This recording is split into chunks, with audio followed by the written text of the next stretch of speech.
How about for the two so-called CICL or children in conflict with the law who are 14 and 15 years old at sa kanilang mga pamilya, meron din hubang binibigay ang DSWD na psychological intervention o anumang uri ng assistance para sa kanila? Well, yes, Willard. Yung children in conflict with the law, no? The law, the Juvenile Justice Welfare Act specifically mentions na kung yung offender ay 12 below 15 years old but below 15 but not lower than 12 years old, siya ay i-commit natin doon sa Bahay Pag-asa.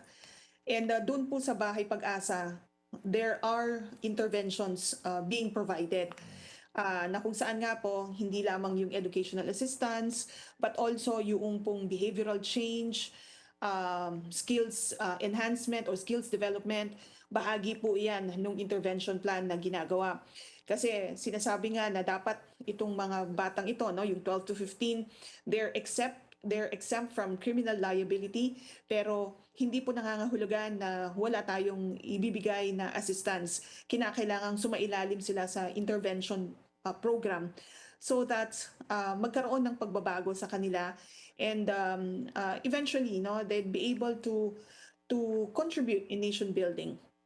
At ito pong pagstay nila sa Bahay Pag-asa, ma'am, ay open-ended ho ba or may takdang panahon lamang? Well, may takdang panahon din yan, Willard. But tinitingnan natin kasi yung intervention, it could be center-based, it could be community-based. Kaya mahalaga yung assessment na ginagawa ng multidisciplinary team. This is not just DSWD, this is not just our social workers, but also other representatives from the community. Tulong-tulong na ina-assess yung pong bata so that maging very specific yung pong intervention na ipinoprovide sa kanila. And minomonitor sila. Even nga yung even yung bata na 15 to but not greater than 18, yung 15 to 18 years old. Ina-assess din yan tinitingnan if he acted with discernment.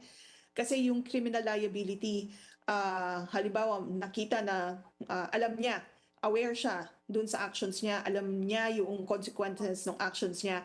While we don't want to preempt the ongoing investigation and we don't want naman to preempt the court's decision, but for purposes of discussion, now kung 15 to 18 years old at nakita na may discernment, dadalhin yan sa Regional Center for Youth, RRCY, and then magkakaroon ng diversion program. So dito sa diversion program, may specific may specific period din kung paano natin ipinapatupad. But then regular yung monitoring nung court designated representative para makita kung may remorse ba, meron bang pagbabago dun sa behavior nung individual, so that we could proceed dun sa kanyang rehabilitation and eventually dun sa kanyang reintegration. But halimbawa kung makita na walang pagbabago, then when the time that he reaches 18, he or she will be brought to the facility to serve his sentence.